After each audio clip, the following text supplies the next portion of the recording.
ส่วนเหตุการณ์ใหญ่เมื่อวานนี้แล้วก็เป็นข่าวในสื่อต่างประเทศด้วยก็คือกรณีของเครื่องบินโดยสารสิงคโปร์แอร์ไลน์ที่ประสบเหตุตกหลุมอากาศอันนี้คือเรียกตามภาษาชาวบ้านตกหลุมอากาศคือบินแล้วเนี่ยมันปุ๊บลงมาอย่างเงี้ยข้างในเคบินผู้โดยสารก็จะ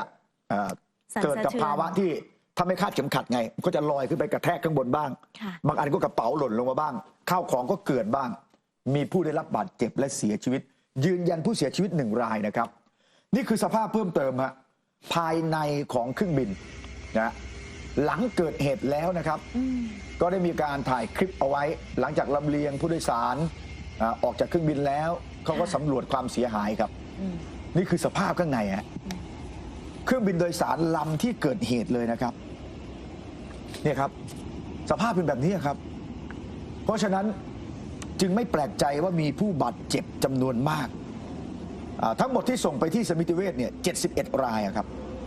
แล้วมีผู้เสียชีวิตยืนยัน1 รายนะครับมีผู้เสียชีวิต1 รายไม่ใช่2 รายตามที่กระแสข่าวออกมาตอนแรกฮะมีผู้เสียชีวิต1 รายในเหตุการณ์นี้ครับสิงคโปร์แอร์ไลน์จะเดินทางจากลอนดอนไปสิงคโปร์แต่เจอสภาพอากาศแปรปรวนรุนแรงระหว่างทางฮะถึงขับต้องเปลี่ยนมาลงที่สนามบินสุวรรณภูมิเมื่อวานขอจอดฉุกเฉินเลยค่ะโอ้โหดูสภาพข้างในสิครับนะและเห็นว่าเป็นช่วงเวลาที่รับประทานอาหารกันด้วยนะคะโอ้โหนี่ตอนที่หลังเกิดเหตุแล้วไงนะเจ้าหน้าที่เขาก็ขึ้นไปถ่ายภาพเก็บนะฮะแล้วดูภาพนิ่งนะฮะงั้นเดี๋ยวเอาแถบออกไปเลยฮะโอ้โหดูสินะฮะเกินเลยอ่ะนะแล้วแต่ละอย่างถ้ามันไปกระแทกศีรษะอย่างเงี้ยหรือศีรษะไปกระแทกเครื่องบินนะกระแทกของที่เป็นโลหะอย่างเงี้ยบาดเจ็บได้ทั้งนั้นครับโดยเฉพาะอย่างยิ่งถ้าใครไม่คาดเข็มขัดนะโอ้โหนี่ในเครื่องบินนะครับนะในนาทีที่เกิดเหตุนี่อันนี้ต้องเบลอฮะเพราะว่าภาพของแอร์โฮสเตสคนที่อยู่ทางขวานะของลูกเรือนะคะของลูกเรือเนี่ยใบหน้านี่มีเลือดด้วยได้รับบาดเจ็บนะฮะก็ยังไม่มีรายงานว่าได้รับบาดเจ็บมากขนาดไหนนะก็สันนิษฐานว่าคงเป็นบาดเลือดของเธอเองอ่ะนะเพราะว่าออกมาจากปากด้วยฮะนะอันนี้เป็นภาพเหตุการณ์ที่เกิดขึ้นในเครื่องบินแล้วนี่เป็นภาพที่แชร์กันในโลกออนไลน์รวมไปถึงสำนักข่าวต่างประเทศก็รายงานนะครับเนี่ยค่ะระบุว่าเป็นภาพเหตุการณ์ในเครื่องบินสิงคโปร์แอร์ไลน์ฮะนะอันนี้เป็นคลิปของ Sky News นะฮะนี่แล้วก็มีสื่อนำมารายงานหลายสื่อนะครับนะแล้วดูจังหวะนะฮะอันนี้โครงเคลงแล้วนะยังไม่พอนี่พอปุ๊บแรงๆจังหวะนั้นคือลูกเรือนะกำลังให้บริการอยู่น้ำร้อนอย่างเงี้ยเครื่องดื่มอย่างเงี้ยค่ะในที่กระเด้งขึ้นไปข้างบนนะใช่ค่ะ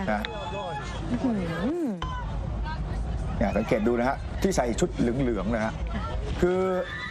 ผมตั้งข้อสังเกตนะคือเหตุการณ์นี้เนี่ยยังไม่มีใครมายืนยันเป็นทางการนะ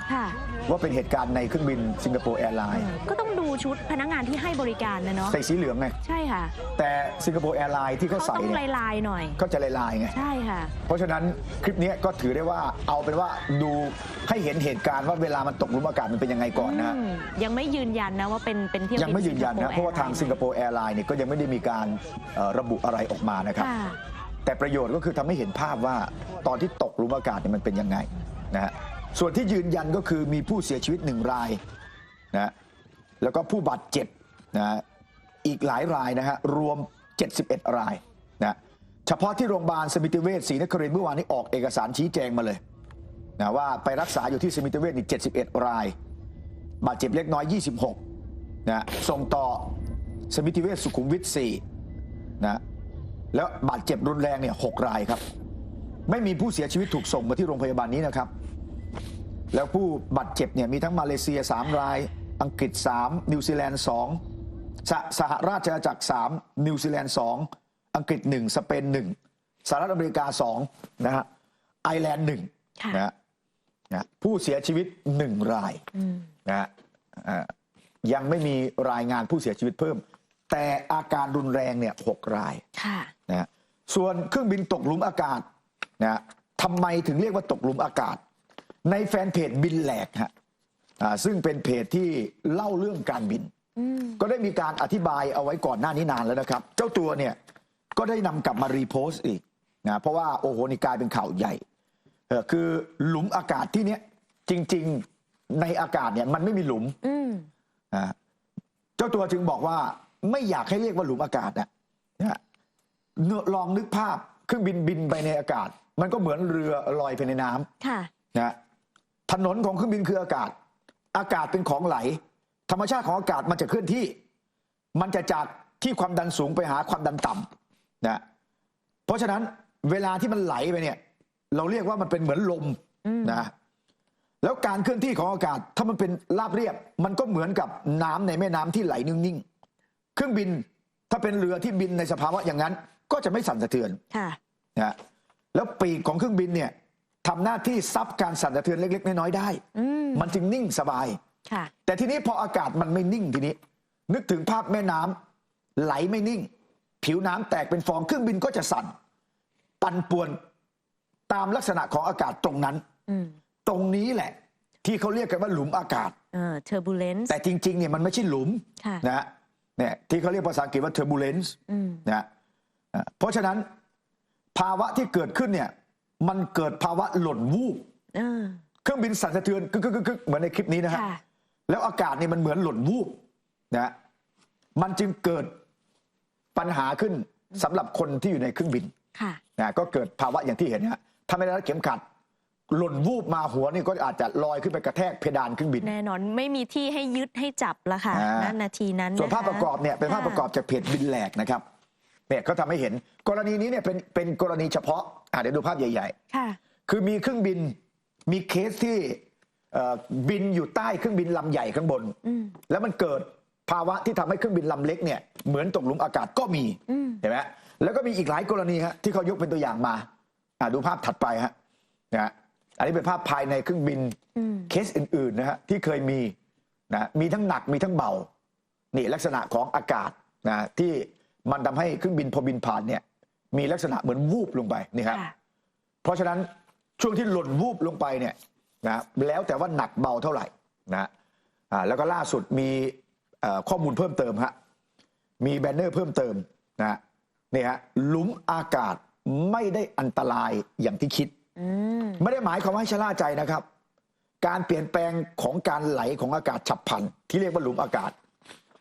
มันไม่สามารถทำให้เครื่องบินตกได้ครับเพราะว่าตอนนี้พอข่าวออกไปว่าอันตรายอย่างนี้บางคนกลัวเลยทีเนี้ยคือมันไม่ทำให้เครื่องบินตกได้มันอาจทำให้เครื่องบินสั่นเหมือนถูกเขย่านะแต่มันไม่ถึงขนาดตกและระดับความรุนแรงของหลุมอากาศเนี่ยระดับต่ำก็คือขึ้นลง1 เมตรกึก1 เมตรอ่ะแต่ถ้าปานกลางขึ้นลง 3-6 เมตรอันนี้น้ำในแก้วอาจหกผู้โดยสารรู้สึกแต่ถ้ารุนแรงขึ้นลงได้มากถึง30 เมตรผู้โดยสารถ้าไม่รัดเข็มขัดอาจหลุดจากเก้าอี้ได้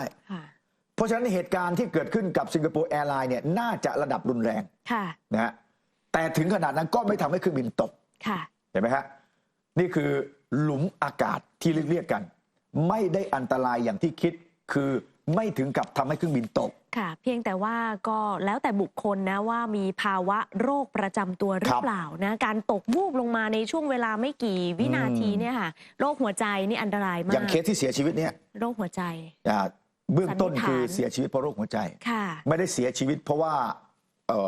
คอหักอะไรไม่ใช่เพราะโรคหัวใจเห็นไหมฮะแล้วแน่นอนไม่ทำให้เครื่องบินตกนะอันนี้กรณีทั่วไปนะเว้นแต่จะมีอื่นแทรกซ้อนเพราะฉะนั้นจะได้ไม่ต้องกังวลสำหรับคนที่เดินทางด้วยเครื่องบินไม่ใช่ว่ากลัวโอ้ไม่กล้าขึ้นเครื่องบินแล้วต่อไปนี้ไม่ถึงขนาดนั้นครับนะแต่ว่าก็เป็นสิ่งที่ทำให้เห็นความสำคัญเวลาเจ้าหน้าที่เขาเตือนไงรัดเข็มขัดนิรภัยอยู่ตลอดเวลาอันนั้นปลอดภัยอันนั้นปลอดภัยนะเพราะตกหลุมอากาศมาแต่ว่าเราก็จะอยู่ติดกับเก้าอี้ใช่ไหมฮะแล้วก็ของกินเวลากินเสร็จเดี๋ยวก็ให้เขาเก็บแล้วก็พับเก็บนะเพราะถ้าเปิดไว้มันก็อันตรายคือยิ่งช่วงนี้นะฝนตกบ่อยๆหลายท่านบอกว่ามันเป็นเรื่องใกล้ตัวเพราะว่าเดินทางโดยสารเครื่องบินด้วยนะคะบางทีอย่างบ้านเรานี่ก็มีนะช่วงระยะแบบ นิดๆหน่อยๆนี่ยังรู้สึกวูบเลยนะพี่ เคยเจอไหมนะเครื่องบิน เจอ ตกหลุมอากาศเนี่ย ใช่ค่ะ เหรอ สิ่งที่ทำได้ แรงไหม คือแบบว่า แรงขนาดไหน ก็ถือว่าแรงอ่ะคือแบบใจหล่นวูบลงไปเลยนะคะ อืม ขนาดน้องว่าน้องปกตินะแต่มันวู ข บ องหล่นไหม งป ไอ้ที่วางไว้ มี มีของหล่น มี ก็แสดงว่าแรงใช้ได้ ใช่ค่ะ แล้วก็นะอย่างที่บอกค่ะว่าสิ่งที่ทำได้คือ ยืด ครับ เกาะเก้าอี้แน่นๆ สวดมนต์ภาวนา ทั้งลำเลยไหม เสียงอิติปิโสภควา อย่างน้อยน้องก็สวดในใจอะตอนนั้น ผมนี่เคยเจอเหมือนกันนะ แต่ว่าไม่หนักนะบินฝ่าฝนไง อืม ก็กึก ช่วงฝนนี่อะไรนะ ล หน้า ำ ห่วง ลำเครื่องบินอะลำสั่น เออ ไอ้เราก็กึกนะแต่ในที่สุดก็รอดมาได้ ใจวูบไหม เพราะเรามีพระดี วิวไหมตอน ไม่ได้ นั้น ขอบคุณอะไรกับตันท่านเลย ดันไปขอบคุณพระนะขอบคุณกับตันท่านบ้าง ค่ะ นะอันนี้เป็นเหตุการณ์ที่เกิดขึ้นเมื่อวานนี้ฮะแล้วก็เป็นข่าวออกต่างประเทศด้วย ค่ะ ส่วน